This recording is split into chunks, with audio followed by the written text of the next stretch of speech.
નમસ્કાર મિત્રો, આજે આપણે વાત કરીએ unit 8 read to heaven of freedom, આઝાદીનું સ્વર્ગ, રિટન બાય રવિન્દ્રનાથ ટાગોર.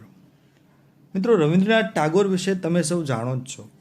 ભારતના પ્રખ્યાત કવિ રવિન્દ્રનાથ ટાગોર, એમને આ કાવ્યની અંદર એક નવા જાગૃત ભારતનું સ્વપ્ન ચિત્ર રજૂ કર્યું છે.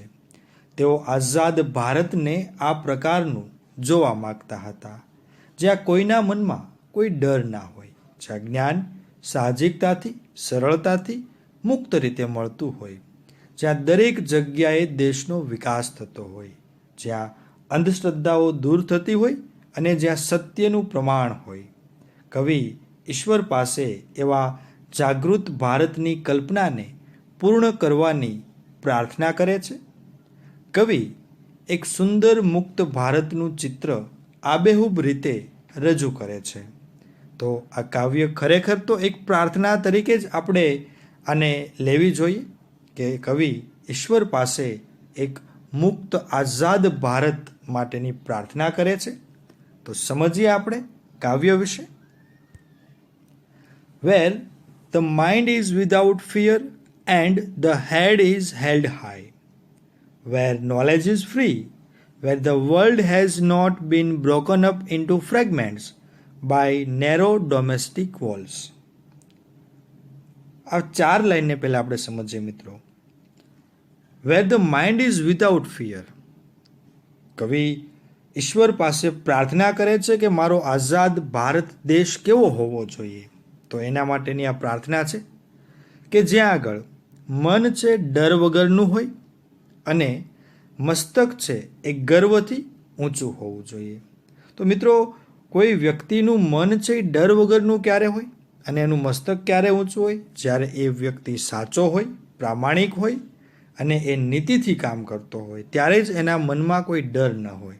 એટલે કવિ ઈશ્વર પાસે એ પ્રાર્થના પણ કરે છે કે મારા દેશના નાગરિકો એ ભય વગરના બને અને હંમેશા પોતાનું મસ્તક ગર્વથી ઊંચું રાખતા હોવા જોઈએ.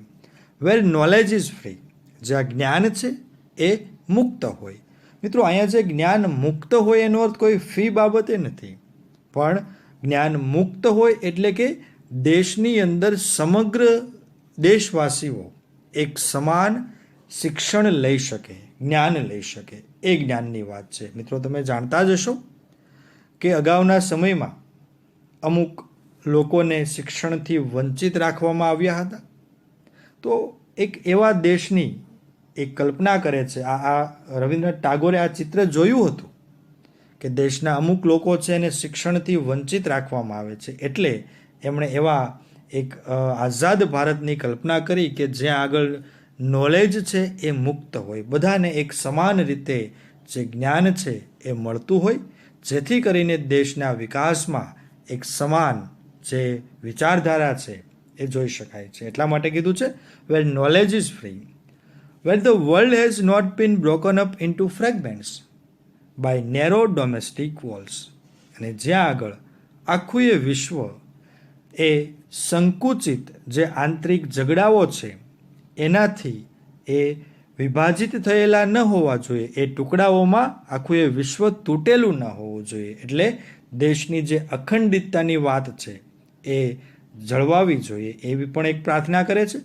મિત્રો, આપણે જાણીએ છીએ કે જ્યારે આપણને આઝાદી મળી ત્યારે દેશની અંદર 562 રજવાડાઓ હતા. તો એ રજવાડા એટલે કે એક પ્રકારનું એ રાજ્ય જ તે. અને એ અંદરો અંદર એમની વચ્ચે ખૂબ જ વિગ્રહો થતા, ખૂબ જ સંઘર્ષો થતા. તો એના કારણે જે દેશની એકતા છે એ હંમેશા તૂટતી જોવા મળતી. એટલે કવિ એક અખંડ ભારતની પણ કલ્પના કરે છે કે મારો દેશ એ અખંડ બને, જ્યાં આગળ આંતરિક ઝઘડાઓની સંકુચિતતાથી મારો દેશ છે એ ટુકડાઓમાં તૂટેલો ન હોવો જોઈએ. તો આ ચાર લાઈનની અંદર કવિ ઈશ્વર પાસે પ્રાર્થના કરે છે કે મારા દેશના લોકો છે એ નિર્ભય હોય, હંમેશા એ ગર્વથી પોતાનું મસ્તક ઊંચું રાખતા હોય, નોલેજ છે એ મુક્ત હોય, સમાન રીતે દરેક લઈ શકે અને આખો એ દેશ અખંડ હોય. આવા દેશની કલ્પના કરે છે. નેક્સ્ટ જોઈએ.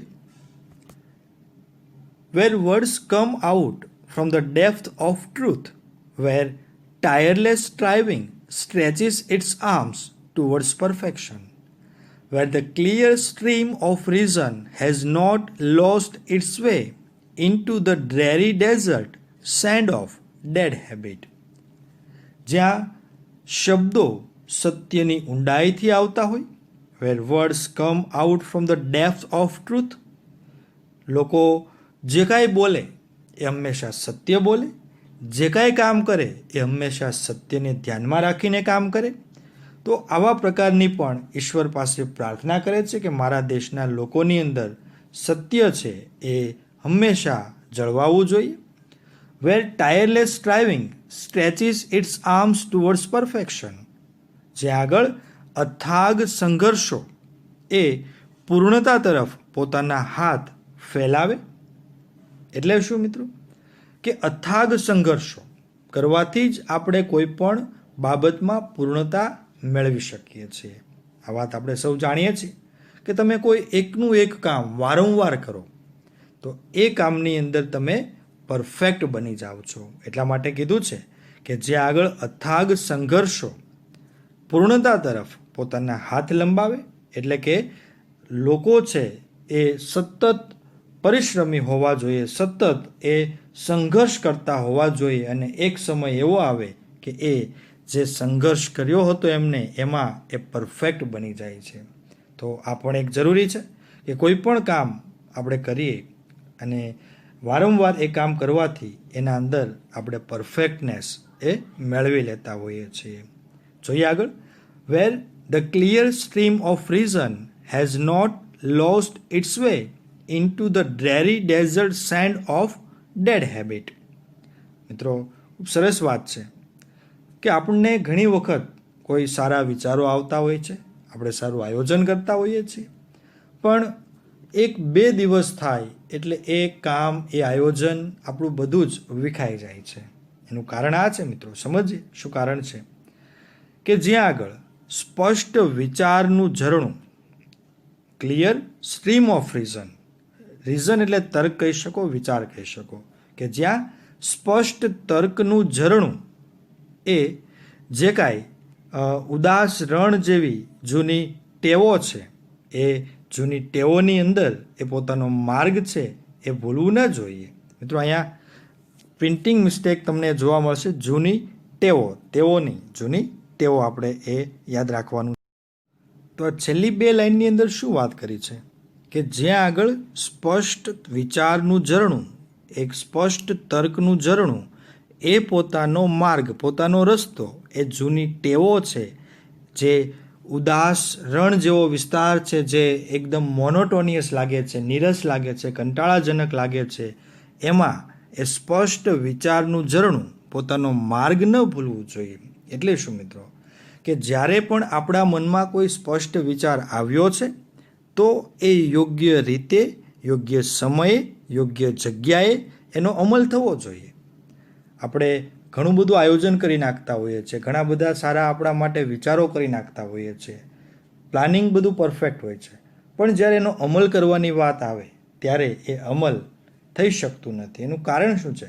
કે આપણે આયોજન તો બધું બનાવી નાખ્યું છે, પણ જ્યારે એનો અમલ કરવાનો હોય ત્યારે અમુક આપણી જે જૂની આદતો છે, જૂની ટેવો છે, એ આપણને એ કામ, એ પ્લાનિંગ મુજબ આપણને કામ કરવા નથી દેતું. એટલા માટે આવું ન થવું જોઈએ કે જે સ્પષ્ટ વિચારનું ઝરણું આપણા મનમાંથી ઉદ્ભવ્યું છે એ ઉદાસ રણ વિસ્તારમાં, જૂની ટેવોમાં એ પોતાનો માર્ગ ન ભૂલવું જોઈએ.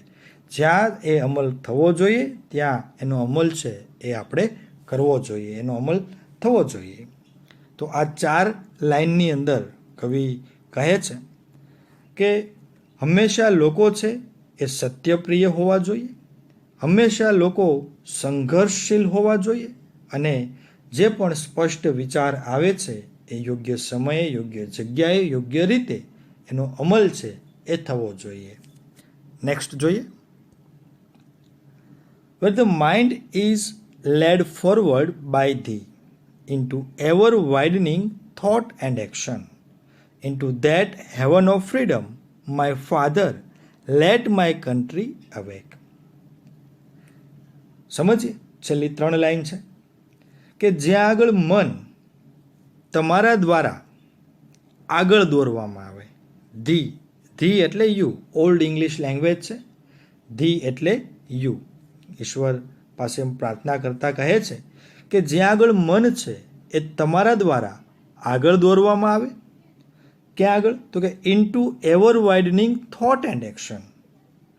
હંમેશા જે વિસ્તૃત વિચાર અને ક્રિયા છે એમાં તમે જ અમારા મનને આગળ દોરી જાઓ, તમે જ અમારા મનને આગળ દોરો. Into that heaven of freedom, અને એવા આઝાદીના સ્વર્ગમાં, માય ફાધર, એ મારા પિતા પરમેશ્વર, મારા દેશને તું જાગૃત કર. તો સરસ મજાની આ છેલ્લી 3 લાઈનની અંદર કવિ પોતાનો જે વિચાર છે એ સ્પષ્ટ કરતા કહે છે. છેલ્લી 3 લાઈનમાં રવિન્દ્રનાથ ટાગોર કહે છે કે તમે જ અમારા મનને હવે આગળ દોરી જાઓ. જે વિસ્તૃત વિચાર અને ક્રિયા છે એના અંદર તમે અમારા મનને દોરી જાઓ, અને હે પિતા પરમેશ્વર, એવા જ આઝાદીના સ્વર્ગમાં હવે મારા દેશને તમે જાગૃત કરો. તો ખૂબ સરસ મજાની વાત આ કાવ્યની અંદર રવિન્દ્રનાથ ટાગોરે દર્શાવી છે. જે ખરી દેશભક્તિ આપણે કહીએ, જે ખરી દેશદાજ કહીએ, એ પણ આ કાવ્યની અંદર જોવા મળે છે. કે ઈશ્વરને પ્રાર્થના કરે છે કે તમે મારા દેશના નાગરિકોને ભયમુક્ત બનાવો, ગૌરવવંતા બનાવો, દરેક લોકોને સમાન નોલેજ, જ્ઞાન મળે એ માટે પણ સક્ષમ બનાવો, અને આખા એ દેશની અખંડિતતા જળવાઈ રહે. જે આગળ શબ્દો છે એ સત્યની ઊંડાઈથી બહાર આવે, લોકો છે એ સત્યપ્રિય હોય અને હંમેશા સત્યનો જ એ સાથ આપનારા હોય, હંમેશા પ્રયત્નશીલ રહે અને સંઘર્ષ કરતાં કરતાં એ પરફેક્ટનેસ તરફ એ આગળ વધે એવા મારા દેશના લોકો બને.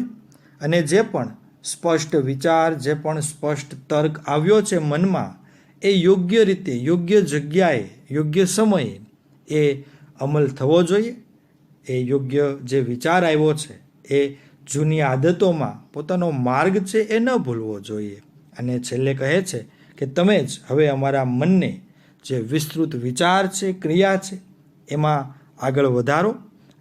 એવા આઝાદીના સ્વર્ગમાં હે મારા પિતા પરમેશ્વર, તમે મારા દેશને જાગૃત કરો, દેશના નાગરિક છે એ આ માટે સક્ષમ બને, એવી પ્રાર્થના રવિન્દ્રનાથ ટાગોરે આ કાવ્ય દ્વારા રજૂ કરી છે. Thank you friends.